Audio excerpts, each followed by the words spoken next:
এক জায়গায় গাজীপুরে গেছি কয়েকদিন আগে।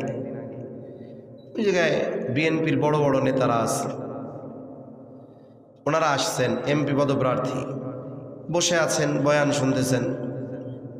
কিছু মানুষ অনেক ভালো আছে, এনারা কোরআনের আলোচনা যখন চলে আইসা ডিস্টার্ব দেয় না।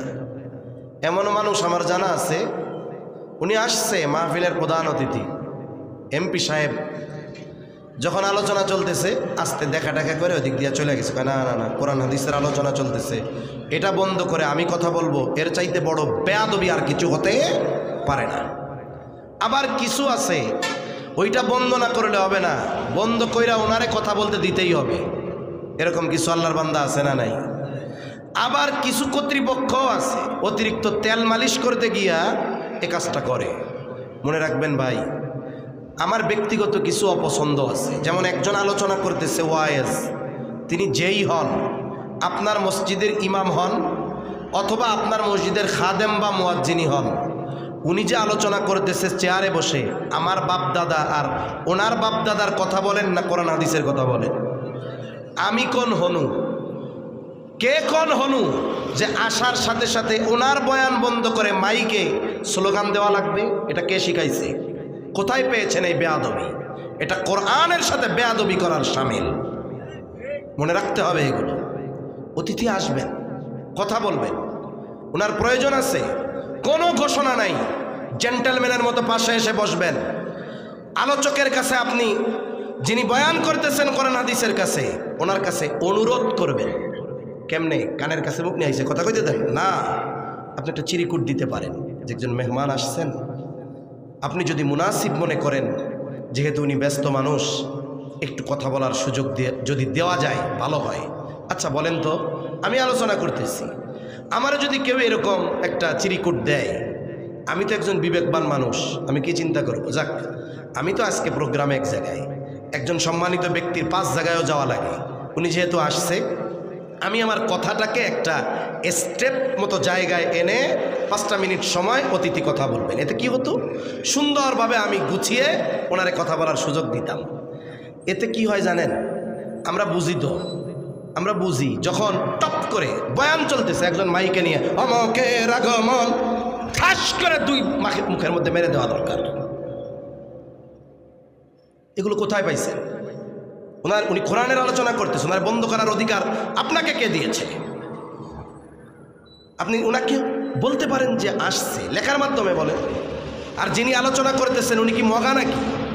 উনি বোঝে না এতটুকু? আল্লাহ ওনার এই জ্ঞান দিছে বিদায় চেয়ারে বসার যোগ্যতা দিছে।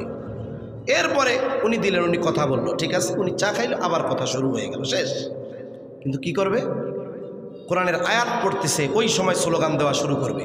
এই পৃথিবীর সবচাইতে বড় পীরও যদি আসে, কোরআনের কথা বলতেছে, এর মধ্যে তাকে বন্ধ করানো এর চাইতে বড় বেয়াদবি আর হতে পারে না। বন্ধ করে দেন মাহফিল।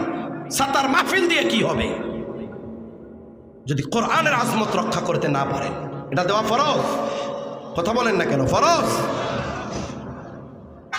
মিয়া, অবস্থা কি হচ্ছে?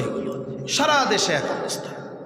কিছু আল্লাহর বান্দা আছে, উনি আইসা বসছে, আমার পাশে বসছে, তা একজন এসে বলতেছে আমার কানে যে উনি আসছে, উনি চলে যাবে। তা আমি বললাম আমি কথা শেষ করে দিচ্ছি, উনি এরপরে মন ভরে কথা বলবে। তা উনি ভদ্র মানুষ, বলছে না হুজুর আপনি বলতে থাকেন। উনি যখন উপস্থিত, আমি আলোচনার এক পর্যায়ে এই কথা বললাম যে আমাদের দেশে রাজনৈতিক একটা ট্র্যাডিশন হলো, আমি কেন বুক ফুলিয়ে কথা বলতে পারবো? কারণ আমি বাংলাদেশের কোনো রাজনৈতিক দলের কোনো কর্মীও না, সমর্থকও না, মনে মনেও আমি কোনো রাজনৈতিক দলের ভালোবাসি না। অনেকে আছে না যে সে সক্রিয় কর্মী না কিন্তু মনে মনে ভালোবাসে। আমি নির্দিষ্টভাবে আল্লাহর কসম করে বললাম, কোনো রাজনৈতিক দলের আমি পছন্দ করি না, একটারেও না। বলতে পারে অনেক ইসলামী দল আছে, না, আমি একটা দলকেও নির্দিষ্টভাবে পছন্দ করি না, একেবারে জেনুইন কথা আমার। তা আমি বললাম যে আমি যেহেতু, আপনারা যেহেতু আছেন, সামনে তো নির্বাচন আসতেছে, একটা সৌন্দর্য আমাদের মধ্যে যদি আসে তাহলে এটা খুব ভালো হবে। আমাদের দেশের অবস্থা হলো, যখন কোনো দলের প্রোগ্রাম হয়, ওই দলের যিনি অতিথি ওই দিনের, ওই এলাকায় ৩-৪ জন দাঁড়াইছে এমপিতে, যেই দলের প্রোগ্রাম উনি দাঁড়ায়া প্রতিপক্ষের যত বদনাম আছে সব কওয়া শুরু করে, যা করে নাই তাও কয়, কয় কি কয় না।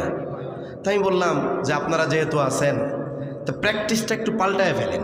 এবার থেকে আপনি আপনার প্রতিপক্ষ যারা আছে আপনার মজলিসে, আপনার সেমিনার সভায় প্রতিপক্ষ যিনি, তার গুণগত যে বিষয়গুলো আছে ভালো গুণগুলো তুলে ধরবেন।